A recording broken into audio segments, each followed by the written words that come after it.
Okay, Auto Part 2, crankshaft installation. This is the fun one. So this is to cover the machining work that we did. So with this one, obviously I've done the whole pre-clean now. We've had our brake clean remover cleaner thing. We've got all of our channels cleaned up, steam cleaned the block. Still a little bit of march here and there. We're not going to worry too much about that. It's just pretty clean enough for what I need to do. So now we got to take out all of these blocks. I don't want to touch the bearing faces now. I just hold them like that. Stack them, always keep them in order as best you can, and put this in a safe location. Bearings pointing downwards, not upwards, because then you get dust and stuff on it. Put that up there. Righto. And yeah, so now with our engine assembly lubricant, a lot of controversy surrounding engine lubricants. May cause iron skin irritation. Read carefully. Other causes peel back panel. Really should be using gloves on this, but I don't think I'll be able to get to that now. Yeah, skin irritation can't be that bad. So yeah, keep in mind skin irritations. Don't go too crazy on it. So reason being why you got to use gloves on this normally. I really couldn't find gloves. The stuff that I ordered for this didn't arrive. I basically just have just this weekend to get on. Anyway, back to the job. So engine lubricant. Normally you could use just normal engine oil, but seeing that we're going to be pushing it pretty hard, it probably has a seal on it now, doesn't it? Yeah, it's got a seal. Take the seal off first, and then apply the lubricant. Yeah, right. Let me get that seal off, and then I will take it from there. Okay, so why do we use engine lubricant? Or engine lubricant? Engine assembly lubrication. So the reason we're using this is that when you're assembling, you're going to need to turn the motor over, do a few things. Think that through. Get that in there. And you are going to be using a lot of friction. And you don't really want these bearings to get wear and tear on them. That's why you use the engine assembly lubricant skin irritant. It doesn't say anything about blood damage, so I'm good on that. Always know your safety products on that. Yeah, I really should have put the bearings in first and then the studs. So top tip, first install your bearings in your studs. I was wondering about that. Turns out shouldn't have done the latter. Anyway, that's why I'm making these things, so you guys learn and hopefully don't do as I do. Do as I say, not as I do. I think that's a very good prediction. So description of that. So yeah, we're going to get that lubricant all in there. Get the crank in. So then, one at a time, do your joints at the back. Let's hope I don't make a mess of this. And your engine assembly lubricants are normally a lot more sticky. You'll probably see the difference with this. So we're going to use the VP. Let's leave it at the bottom. The VP engine assembly lube on the head when we do the cams. So you can probably, I didn't want that to go there. So you'll probably be able to see the difference, because I'm looking at that viscosity difference, you know. How long is it going to stay on there? Is it going to come off? Because the thing is with engine oil, when you're using engine oil, it tends to come off. A bit more on that. And when you're rotating the engine, doing your valve timing, and I don't even know if this is even in the frame. I'm just like putting stuff on there, so I just little dab there. Sorry guys, like I say, I'm not the best videographer, but yeah. So that's the cap. Give it a bit of dab. I'm filming half this damn shit. I don't even know if I'm in the damn frame. Anyway, so that's number 1, 2, 3, 4, 5. Okay, so we've got that. Close her up. Clean your hands again. You want to look very clean with this. No dust. Absolutely under any circumstances. So let me quickly unwrap the crankshaft, and then we'll get to work on that. Okay, so crankshaft is unwrapped. Got that bad boy. Get it here. And you never want to drop her in there. Dropping is not recommended. Keeping your hands off the journals, nice and straight. Lower her down. And she has a nice little seat in there. Righto. So now what I'm going to do, add some more assembly lube. Now it already has a little bit of a layer of oil on it. which will keep her from falling off. And here you can really see the difference in the stickiness compared to normal motor oil, engine oil, whatever you want to call it. Hard to get in there. I am a dumbass, I forgot to put in the thrust washers. I have to take it out again, put the thrust washers in. Yeah. Interesting thing you might want to look out for. See the little ridge on there, a little line running there? That's your oil seal switch. Normally on high mileage motors you'll see that where your rubber oil seal actually eats into the metal components over time. Now at this point I'm tempted to rotate it. You can lift her up. You don't want to run her dry because she's still dry on the other side. Turn her around, like that, put her back down. I have to take her out because I didn't put that thrust washers in. We'll get to that. So now we basically lubricate the one side of the journals and we lubricate the other side of the journals. So we know when we spin this around, there's going to be no wear and tear on our bearings. And they cost $145 a set. That's kind of significant. Alright, so we've got that going in. Let's get my hands cleaned up. Always got to clean. You can see their cleanliness, no black stuff. And you can just do a gentle rotation on that. And she's running like butter. If I don't go and drop in the stupid things that I'm supposed to. Yeah, righto. I'll get that out now. Yeah, righto. So we got that in there. Since I was a dumbass, didn't put the washers in on the side. Put them in. So I'll explain what it does. So when we are driving our engine, we have our clutch sitting on this side, and that's basically pushing, it's applying a force in a direction. So when we step on the clutch, this whole thing shifts forward. It shifts forward like that, and then when we let off it, it normally shifts back. And our thrust washers that sit on the center here, they take up that slack. So let me get that out quickly, and we can get them in. There we go. Oh. Yeah, that's why I didn't want to do that. So let's put that down there, nice safe place. Not getting any dirt on it. Let me just quickly fix that. Then I'll get back to you guys. Okay, crosses averted. Let's just pretend we didn't see any of that. Okay, so now we're going to put in our ACL thrust washers. Right, so there's your little part number there if you're looking for them. Let's tear them open. And we get a set of 2. We're supposed to have a set of 4. Anyways. Definitely should have a set of 4 of these. Why do I only have 2? I think I have to reuse the old ones. I don't want to reuse the old ones.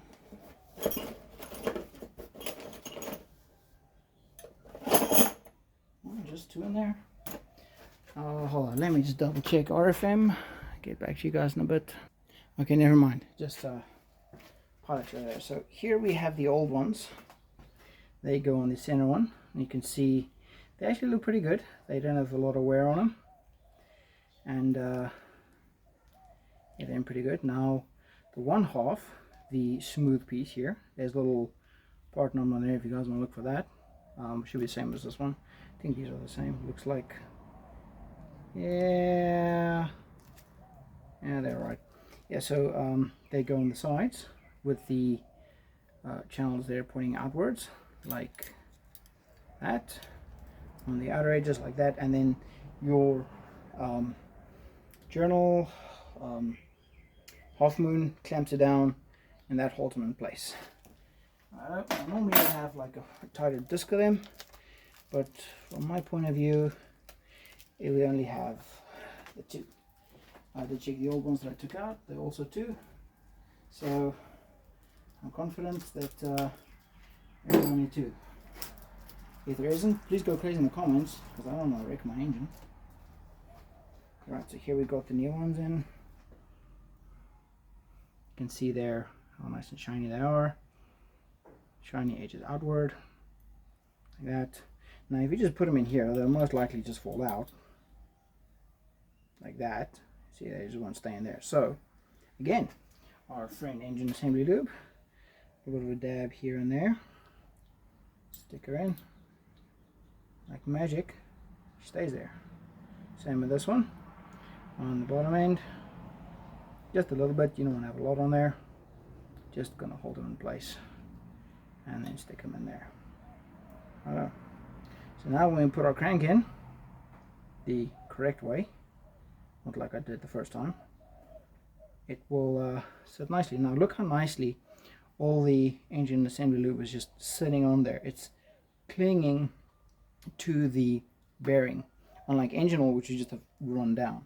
So trying this again, picking up our crankshaft, let's hold my fingers in there, front on there, and then gently lower the crankshaft into place. Knocked her out. Trying this again, takes a bit of tries. That's why you want to have that assembly lube in there to keep her in place. Add a little bit more. I think I just clipped it on the side there. Other side still holding it nicely. Going in there, sitting nicely. Actually, might want to add a little bit to the side of that as well. So the crank will not wear out the bearing when we start up. Clutch. Now this is the ACT, so it's not the GSR. So we don't have the manual, we don't have the clutch. We just have the auto box doing all the things for us. That's still good. All of the air is covered. Yeah, it's nicely covered. Pick her up, moving over, gently slide her in.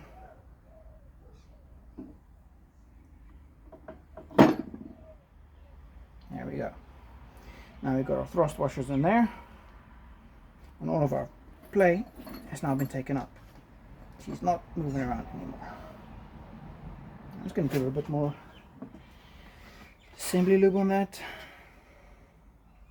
I want them run and dry because we got that channel at the bottom.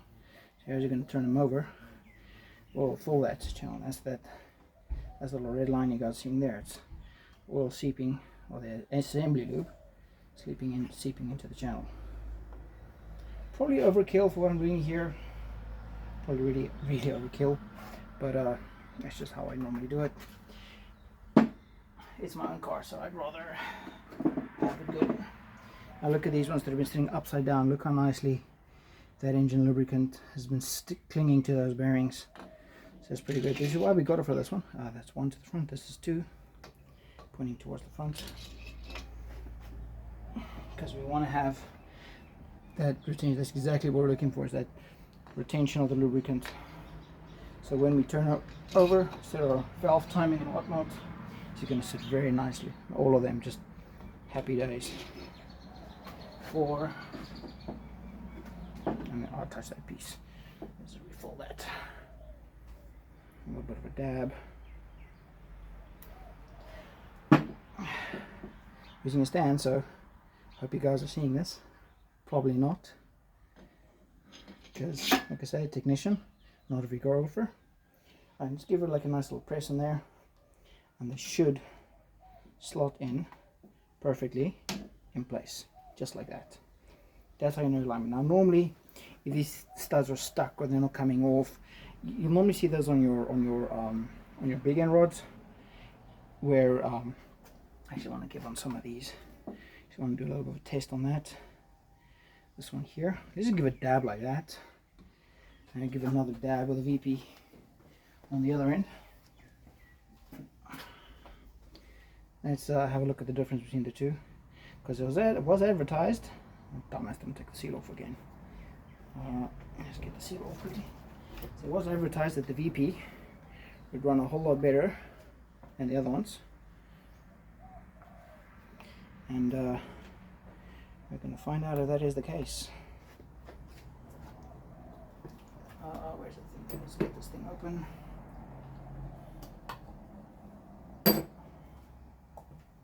Get that open there. Break the seal. It's very slippery though, so give them that.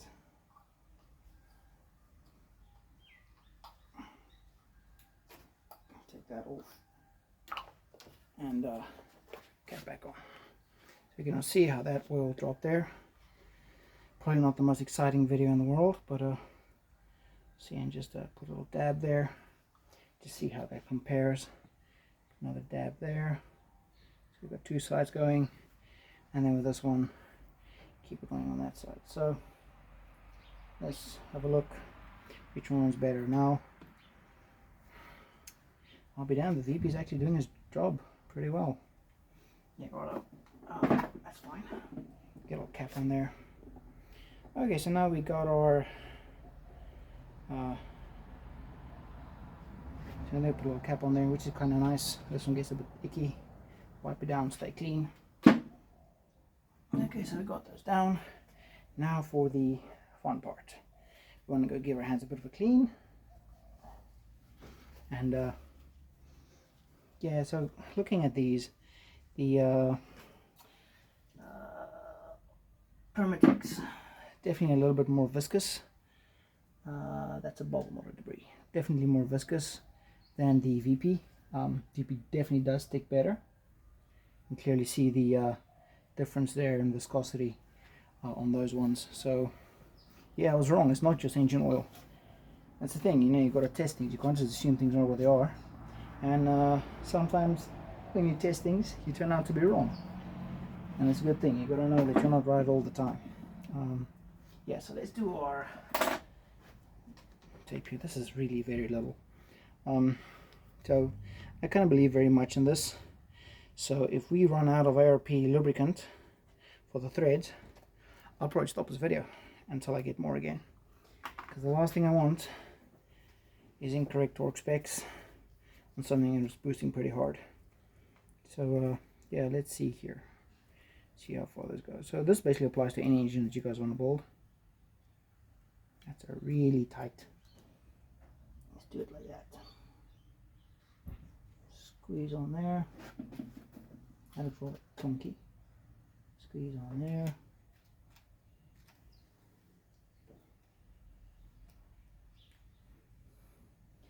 So it's got like a little spout in the packaging, so you can just like kind of squeeze it on there. Let's give that a feel. Let's see how that. So these are actually like, they've got like a wax coating around them. I'm not worried. Oh, that is smooth. That is damn smooth. Let's try this one. Let's put these ones on. I'm just doing hand tight again, not using impact on this or anything. And see how it feels dry.